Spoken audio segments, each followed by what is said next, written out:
Thank you very much. The next speaker will be General James Conway. He was Commandant of the Marine Corps. General, you have the floor. Thank you very much. Madam President, distinguished members of the panel, ladies and gentlemen, my wife and I are delighted to be with you at this event today in this beautiful city. I wish in the abbreviated period of time that I have available today to stress with you 2 points. The first point is to offer to you a sober but informed assessment of where we are today vis-a-vis the United States relationship with Iran. And I suggest to you that sometime within the next 24 months, if those two nations maintain the policies that both currently have, there will be significant confrontation, best case, potentially war, worst case, in our near future. Those of you that have watched the relationship between those two nations over the last 30 years may or may not be surprised by that. If I can use the analogy of a volcano, the mountain has been rumbling now for those 30 years. We have seen both nations guilty of miscalculation, in some cases causing shots to be fired. And as late as just last month, a British ship was caused to fire warning shots against Revolutionary Guard boats maneuvering in close proximity to the vessel. Secondly, it has been mentioned, Iran has been involved with what has been taking place in Iraq and now increasingly Afghanistan for the entire time that U.S. and coalition troops have been there. In fact, one of the first pronouncements of our new Secretary of Defense, Dr. Panetta, was a sound cautioning to Iran that this cannot be allowed to continue. But most dangerous of all, and the thing that could truly blow the cap off the mountain, is the persistent pursuance of the nation of Iran to attain a nuclear weapons capability.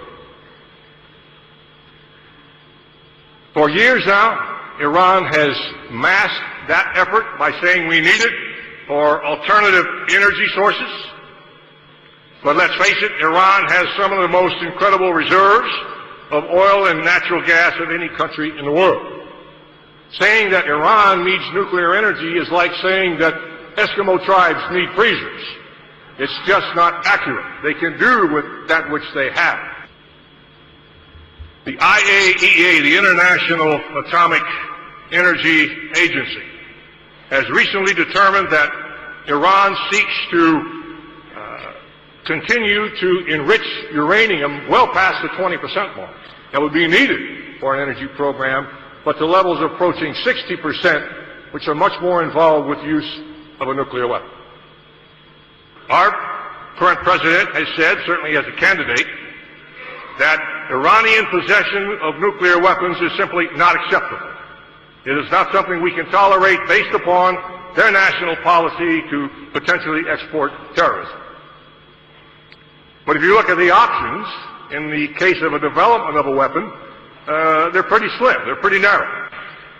You could launch an attack, you could launch a full-scale attack bent on regime change, perhaps just use of air power to take out those facilities, pinpoint targeting with very accurate weapons systems.